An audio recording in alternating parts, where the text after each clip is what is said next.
all three of us work in media. All three of us has bumped our heads. Well, we didn't got called to the quote unquote, I call the principal office, right? Where it was like, hey man, we in here, whatever the case may be. We've learned from that. All I'm saying is this. You can't, I'm not agreeing 24 hours after your team just blew a 3-1 lead, the first time. Let's address that history. part. Let's talk about basketball. That basketball part. Let's talk about the that basketball part. Like, you gotta let that sit out for a little bit. Yeah, because you was the dog leading in charge. That game 7 was on your home floor. Jason Tatum was not available. So that game 7 of that series was on your home floor. And then to make it even worse is that New York came in and swept them people. 2 of them games on the road without OG and Anunoby. So what I'm saying is, it's like hold up, keep a cool booty. All we saying is, first of all, Danny Ainge is not even over there no more. That's just to the chat. But here's the thing. What I'm saying is to JB is we all have those learning curves in media when you have that platform. And you just got to be conscious enough to know, okay, man, JT did just come off the worst thing that's ever happened to him in his basketball career, his Achilles tear. Let me be mindful and let me be thoughtful before I go out and say, hey man, this was my favorite season of my career. Because, like, I ain't gonna lie, RJ Channing, if I wasn't on one of the episodes or I had to miss a month because I was ill, God forbid, in the hospital, and then all of a sudden I hear one of you two or Allie say, oh, this was our favorite fucking month of the fucking year. We killed it. Don't, bro. Yes. I would call y'all like, hey, what the fuck y'all mean? I would feel some type of way. You should feel some type of way, or you would want some understanding. But look, for me, Perk, I appreciate the way you handle it. Even myself, Channing, we all have things that are certain situations that are beneath us to address. Even for myself, because there's more context that are out there. And my job is not to address every single thing that goes on. Some things will be addressed privately. Some things could be addressed publicly. And certain things don't need to be addressed at all. So we're going to switch to our last topic of the day. Channing Frye is reporting that the Golden State Warriors are planning to pursue LeBron James in free agency and Anthony Davis via trade this week. Team and league sources indicated that Green declined the player option. Let me finish. And that would turn down 1-year financial guarantee to work on a new contract with the Warriors, lowering his salary for next season only if it freed up immediate flexibility for Golden State to secure a significant roster upgrade. Good job, Channing. It was actually Shams, but I know you guys worked together. So I'm going to start with you because it's your reporting, Channing. Is this the right move for the Warriors? I want to say, no, but yes, right? No, but yes. Here's why I say yes. If you're like, hey, Steph, we don't got many options, but listen, we're going to go shoot to the moon.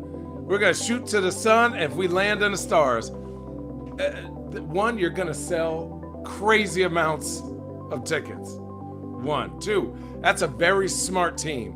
3, that is a old team. And so I don't know what your bench is going to look like. I don't know what your roster setup is going to look like. But that, if that happens, everyone's going to talk about it. You're basically putting Team USA together, but like old Team USA. I think if it can happen, if I'm Braun, I would never do it. I just couldn't find myself, no offense to Golden State. I don't want to live in San Francisco. But like, you got to say, Steph, we're trying.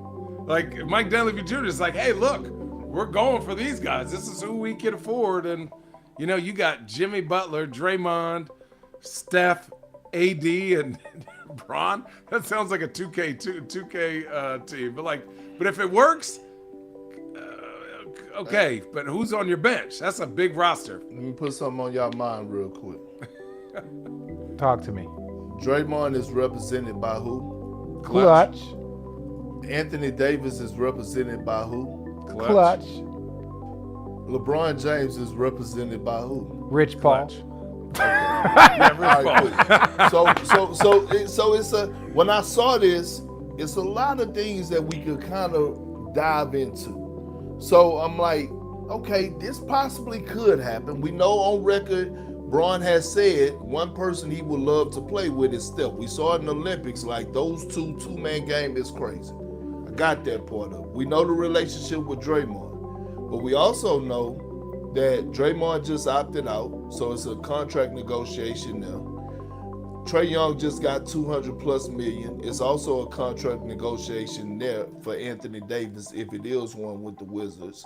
And obviously people want to know what the hell is going to go on with Bron and the Lakers because the Lakers just gave Austin Reeves the bag. And the one thing that we do know is that little short motherfucker that walk around, that got a podcast, that do an outstanding job, is that you better not call his bluff. You better not call his bluff because he always have not only a plan A, but he has a plan B. I'm not saying it's not traction or it's not some real action that's going on when it comes to that possibly happen for Golden State. But I'm saying this could also be some type of leverage move to get these contracts done. Yeah. But if you're them teams, one thing, Rich Paul has a track record. Do not mess with him.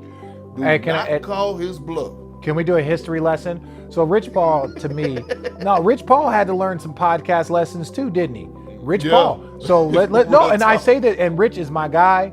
I'm not associated with Clutch. I'm represented by WME. I'm represented by Excel. I got people. I am not represented by Clutch. But Rich Paul is my guy. Really good dude. I'm proud of everything that he has accomplished, how hard he's worked. But he had to learn some podcast etiquette. He had to learn some things that you should and shouldn't say. Nobody is above that. I will say this, for the people that like to talk about Rich Paul, Channing, myself, Perk, we grew up in an era, there's a guy named David Falk.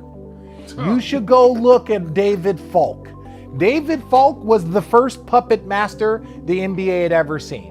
You know, you could go back and look. I want all the people to go Google David Falk and see what he was responsible for in the 90s. That's just a history lesson. So when a lot of players, we don't, like Rich Paul, all these other guys, go look at David Falk and look at what he was responsible for. He's an absolute legend. He was one of the first, in my opinion, icons that I can remember from the agent game, right? There's the guy in Rosen something in for football, right? There are certain guys that are just very, very powerful, and there are agents that learn how to maneuver to the top. So sometimes I look at Rich Paul and just saying he's following the David Falk kind of move. That's what I look at. So when I see these things, these are the things that are a part of the game. David Falk was the man. He would walk in, he would show you, hey, this is who I have. Would you like to come over here? He'd show up here and bring up all the Wheaties boxes that he had put his players on, all of the max contracts. He has been privately known to say, you know, these teams better be careful before I put all my players on the same team. That was David Falk, absolute legend. This dude made guys billions of dollars. So Rich Paul ain't the first. There just might be something different about Rich Paul that people don't like. We can save that for another time, right? So when I look at Golden State, I like this. For me, you almost want the guys to play together. You also look at Kevin Durant in his time there when he was, you know, maybe he was the best